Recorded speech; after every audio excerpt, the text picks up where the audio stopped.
বাঁচাতে নয়, ফের নির্যাতনের জন্য ইনহেলার, যাতে সুস্থ করে আরো অত্যাচার করা যায়। কসবা গণধর্ষণ মামলা আলিপুর আদালতে চাঞ্চল্যকর তথ্য পুলিশের। ধৃত মনোজিৎ মিশ্র, জায়েব আহমেদ ও প্রমিত মুখোপাধ্যায়কে আরও 7 দিন পুলিশ হেফাজতে রাখার নির্দেশ দিয়েছেন বিচারক। কলেজের নিরাপত্তা রক্ষী 3 দিনের পুলিশ হেফাজতে।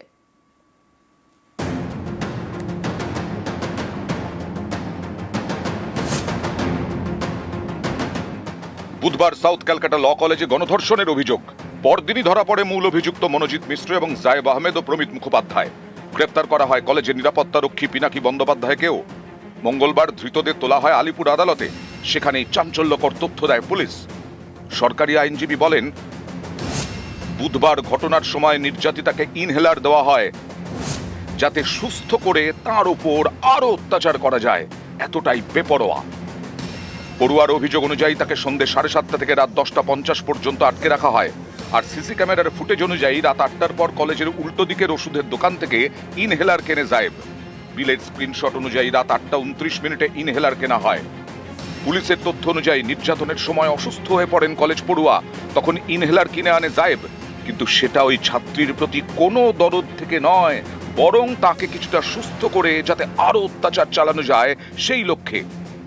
আমরা যেটা বললাম, এই নির্যাতিতাকে শ্বাস নিতে পারছে না, নিঃশ্বাস নিতে সমস্যা হচ্ছে, তখন তাকে ইনহেলার দিয়ে সুস্থ করে তাকে সাবসিকুয়েন্টলি আরও টর্চার করা হলো। আমরা এটা বলেছিলাম।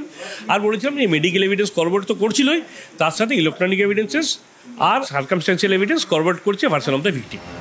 ল কলেজের নিরাপত্তা রক্ষী পিনাকি বন্দ্যোপাধ্যায়ের আইনজীবী বলেন, তার মক্কেল সিকিউরিটি গার্ড। এই ঘটনায় তার সরাসরি যোগ নেই, কাজ করেন, মাইনে পান। এর প্রকৃত তদন্ত হোক। শুনানি শেষে এদিন বিচারক মনোজিৎ মিশ্র, জায়েব আহমেদ ও প্রমিত মুখোপাধ্যায়কে 7 দিন পুলিশ হেফাজতে রাখার নির্দেশ দেন। কলেজের নিরাপত্তা রক্ষী পুলিশ হেফাজতে থাকবেন 3 দিন। এদিন আলিপুর কোর্ট লকআপের সামনে পুলিশকে ঘিরে বিক্ষোভ দেখান আইনজীবীদের একাংশ। তাদের দাবি, কলেজে গণধর্ষণে অভিযুক্তদের পক্ষে কোনো আইনজীবীকে যেন রাখা না হয়। 25 জুন গণধর্ষণ, 26 জুন মূল অভিযুক্ত মনোজিৎ মিশ্র সহ 3 জনকে গ্রেফতার করে পুলিশ।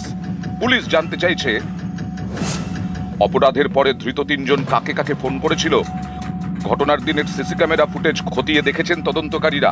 তারা 16 জনকে চিহ্নিত করেছেন। প্রত্যেককেই জিজ্ঞাসাবাদ করা হতে পারে। অনেক এভিডেন্স আমরা কালেক্ট করেছি, সেইগুলো অ্যানালিসিস হচ্ছে। বাকি যে ইনভেস্টিগেশনের প্রসেস আছে সেটা হচ্ছে। আমাদের কাছে প্রচুর डेटा এসছে, ওটা एनालिसिस होच्छे। जो एक्शन पुलिस को लेना चाहिए वो अभी तक लिए गए हैं। एंड मैं ये एश्योरेंस देना चाहता हूँ कि और फर्दर जो इन्वेस्टिगेशन जो चल रही है उसमें जो भी इन्वेस्टिगेशन के हिसाब से जो करना चाहिए वो किया जाएगा। মঙ্গলবারও ল কলেজের বেশ কয়েকজন পড়ুয়াকে জিজ্ঞাসাবাদ করে পুলিশ। নিউজ 18 বাংলা।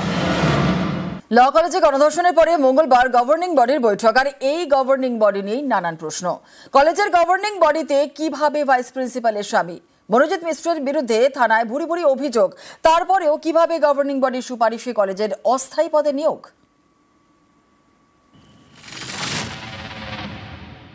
25 জুন সেদিন সাউথ ক্যালকাটা ল কলেজের মধ্যে ছাত্রীকে গণধর্ষণ করা হয় বলে অভিযোগ। এই ঘটনায় ধৃত কলেজের এক অস্থায়ী কর্মী, 2 পড়ুয়া এবং একজন নিরাপত্তা রক্ষী। কলেজের মধ্যে ছাত্রীকে গণধর্ষণ, এই অভিযোগ ঘিরে তোলপাড়। অনির্দিষ্টকালের জন্য সাউথ ক্যালকাটা ল কলেজ বন্ধ। এই পরিস্থিতিতে মঙ্গলবার অবশেষে বৈঠক করল কলেজের গভর্নিং বডি। সেই বৈঠক নিয়ে উঠছে নানা প্রশ্ন। সাউথ ক্যালকাটা ল কলেজের ভাইস প্রিন্সিপাল নয়না চট্টোপাধ্যায়, তার স্বামী শুভ্রাংশু শেখর চট্টোপাধ্যায়। অনেকেরই প্রশ্ন, ভাইস প্রিন্সিপালের স্বামী কেন কলেজের গভর্নিং বডিতে? এসএস চ্যাটার্জিকে আপনারা জিজ্ঞেস করছিলেন যে আপনি হাজব্যান্ড হয়ে কি করে গভর্নিং বডিতে আছেন, সেটা তো হায়ার এডুকেশন বলতে পারবে। সেখানে নিকটাত্মীয় কেউ থাকতে পারে কিনা আপনারাই জিজ্ঞেস করছিলেন, ওই ব্যাপারে আমি কি করব। গণধর্ষণে মূল অভিযুক্ত মনোজিৎ মিশ্র এই ল কলেজেরই প্রাক্তনী, নানা কাণ্ড ঘটিয়েছে। তার বিরুদ্ধে ডজন খানেক এফআইআর। হেন মনোজিৎ চাকরিও পেয়ে গেছে সেই ল কলেজেই। অস্থায়ী কর্মী হিসেবে তাকে নিয়োগের সুপারিশ করে কলেজের গভর্নিং বডি। আমি ভাইস প্রিন্সিপাল মাত্র, গভর্নিং বডি আছে, গভর্নিং বডি থ্রুতে অ্যাপয়েন্টমেন্ট হয়েছে। গণধর্ষণের অভিযোগে জালে ল কলেজের ত্রাস মনোজিৎ মিশ্র। তার কল রেকর্ড থেকে পুলিশ জানতে পেরেছে 25শে জুন কলেজে ধর্ষণের অভিযোগ ওঠার পরের দিনই ভাইস প্রিন্সিপালের সঙ্গে ফোনে কথা বলে মনোজিৎ মিশ্র। কি কারণে ভাইস প্রিন্সিপালের সঙ্গে ফোনে কথা বলতে হলো মনোজিৎকে, কি কথা হয় দুজনের, এ নিয়ে তৈরি হয়েছে রহস্য। অনেকেই অনেক রকম গন্ধ পাচ্ছেন। এ বিষয়টি তদন্তকারীরাও খতিয়ে দেখছেন। সোমবার ভাইস প্রিন্সিপাল নয়না চট্টোপাধ্যায়কে পুলিশ জিজ্ঞাসাবাদও করে।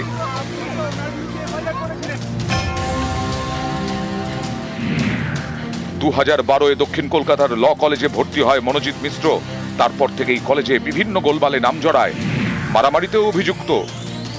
2014-এ কলেজ থেকে নাম বাদ দেওয়া হয় মনোজিতের। 3 বছর পর 2017-এ ফের ল কলেজে ভর্তি হয়।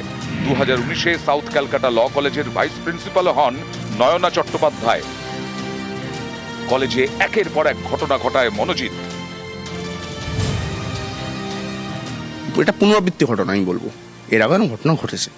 সেই সময় যদি সে অভিযোগকারিনী অভিযোগ করতেন তাহলে আজ হয়তো আমার এই বোনটির এই অবস্থা হতো না। 17 থেকে 22 হচ্ছে টেনিয়র ছিল পড়াশোনার, 17 থেকে 18 কলেজে ছিল। ওই যে 1 বছর ছিল, 1 বছরের মধ্যেই কলেজে আজ যে ঘটনাটি ঘটেছে সেরকমই প্রায় মানে অত্যন্ত নিন্দনীয় না হলেও ওরকম ধরনের অসভ্য ঘটনা কলেজের মধ্যে বিগত দিনে ঘটতেছিল। আমরা যখন ফার্স্ট ইয়ারে ছিলাম, আমরা যখন এসছি তার 2 উইকস পরেই এই পিকনিকটা অর্গানাইজ হয়েছিল যেখানে আমরা বাজবাজ যাচ্ছিলাম। তারপর আমার একটা বন্ধুকে ও ডেকেছে, ওখানে গিয়ে ওকে মানে বাজেভাবে টাচ করছি। That time when we were in first year it was very difficult to speak up against him.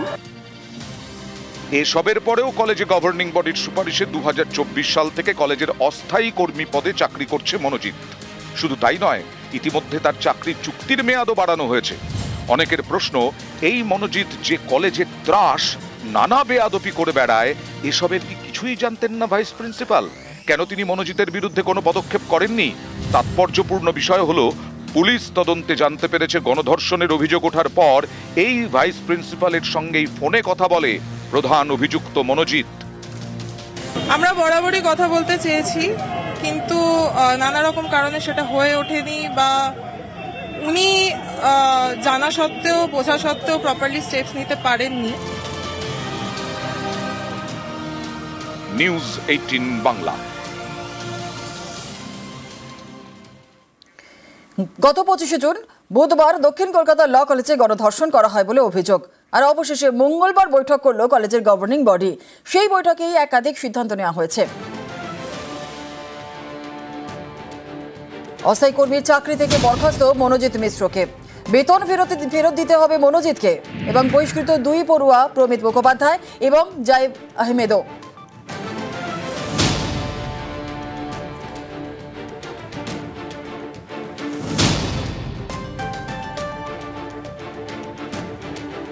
এছাড়া আরো একাধিক সিদ্ধান্ত নেওয়া হয়েছে গভর্নিং বডির মিটিংয়ে। নতুন নিরাপত্তা সংস্থাকে দায়িত্ব দেওয়া হবে। কলেজে মহিলা নিরাপত্তা রক্ষী থাকবে এবং কলেজের বাইরে এবং ভেতরে সিসি ক্যামেরা বাড়ানো হবে। পরিস্থিতি স্বাভাবিক হলে ক্লাস শুরু হবে। কলেজ খোলা থাকবে সকাল 7টা থেকে দুপুর 2টো পর্যন্ত। তারপরে পড়ুয়া, অধ্যাপক বা কর্মীরা কেউ কলেজে থাকতে পারবেন না। স্টুডেন্টস আইডি দেখিয়ে কলেজে ঢুকবেন পড়ুয়ারা। বহিরাগতদের ঢোকা বন্ধ।